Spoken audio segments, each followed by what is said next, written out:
Hi friends, welcome to Thaiyal Kalai channel. Today வந்து நம்ம என்ன பார்க்க போறோம்னா நம்ம வந்து Dress எல்லாம் மொத்தமா ஸ்டிட்ச் பண்ணிடுவோம்.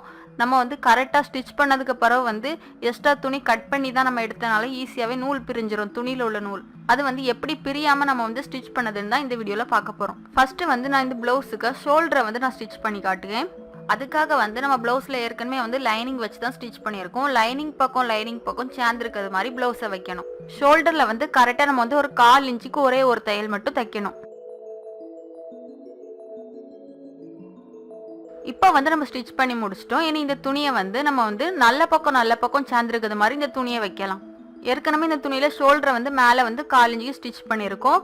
இனி வந்து நம்ம அரேஞ்சு தள்ளி என்ன ஒரே ஒரு ஸ்டிச் பண்ணணும். சில துணியெல்லாம் நம்ம வந்து ஸ்டிச் பண்ணி முடிச்ச பிறகு துணியில உள்ள நூல் வந்து பிரிஞ்சு வந்துகிட்டே இருக்கும். இதனால நம்மளால வந்து துணி கொஞ்சம் டைட்டா இருக்கு, அதனால நம்ம லூஸ் பண்ணலாம் அப்படின்னு சொல்லிட்டு இருக்கக்கூடிய தையலை பிரிச்சு எக்ஸ்ட்ரா என்ன கொஞ்சம் தள்ளி தையல் போடலான்னு பார்த்தா நம்மளுக்கு வந்து நூல் பிரிஞ்சு போயிருக்கும். அதனால நம்மளால தைக்க முடியாது. அந்த நூல் வந்து எப்படி பிரியாம இருக்குது அப்படின்னு சொல்லிட்டு நம்ம பார்க்கலாம். இப்படி ஸ்டிச் பண்ணதுனால நம்மளுக்கு வந்து உள்பக்கம் இருக்கக்கூடிய துணி வந்து வெளியே வந்து பிரிஞ்சு போகாது.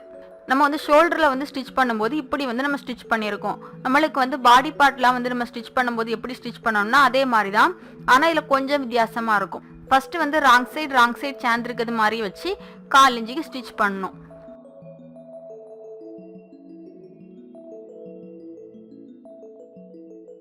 இப்போ வந்து ஸ்டிச் பண்ணி முடிச்சிட்டோம். இனி வந்து நல்ல பக்கம் சேர்ந்துருக்கிறது மாதிரி துணியை வச்சு நம்மளுக்கு எந்த அளவுக்கு வந்து இந்த பிளவுஸ் அளவு இருக்கோ அந்த அளவை நம்ம மார்க் பண்ணி நம்ம வந்து ஸ்டிச் பண்ணணும்.